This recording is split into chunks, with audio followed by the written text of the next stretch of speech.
Yo! Sana meron ng karpa dyan.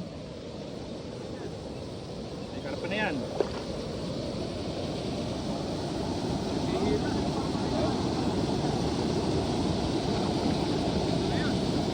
Ayun. Ang dami oh. Maramdaman mo kasi yan pag Oo, pag pumapalag, pag mabigat, yun na yun. Baka naman kahoy ulit yan mga pre. Baka kahoy ulit.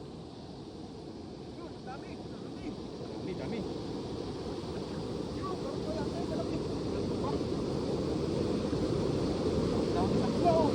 Dami. Ah! Uy, dami. Dami. Oh shit! Punong-puno yung basket. Net natin, net. Dami. Mga good size. Puno natin ng basket. Pero di tayo titigil hanggat walang karpa guys. Subukan natin magkaroon ng karpa.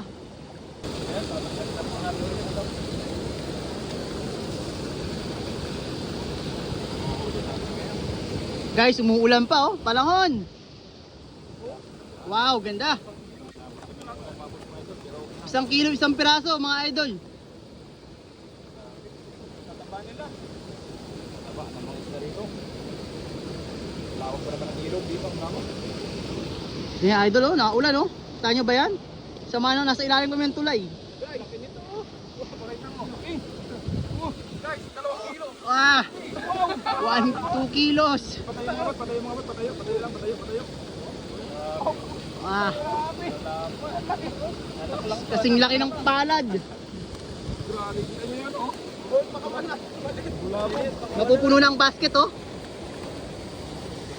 Grabe. Oh, dami pa dito. Dami pa. Ulan, hindi na titigil. Hindi kayo makakuha ng karpan. Tapakawalan natin. Tapakulan natin ng mga maliit na size. Lalaki pa yun. Uuwi natin ulit sa susunod. Lalaki pa yan. Darami pa sila.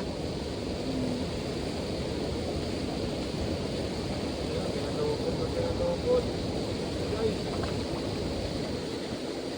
Guys, tingnan yung panahon. Maulan ang panahon pero kailangan natin kumain. I-discard tayo ng pagkain kahit masama ang panahon.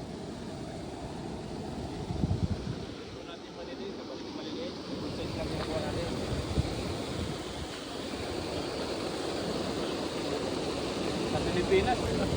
Maliliit to. Ito maliliit. Ito yung mga pinakamalaki na sa Pilipinas talaga. Maraming tutulit.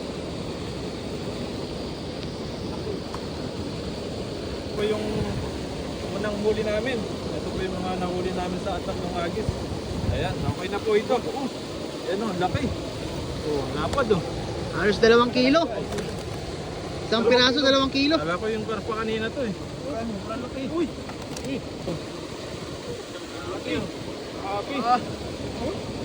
Panalo. Ang lalaban.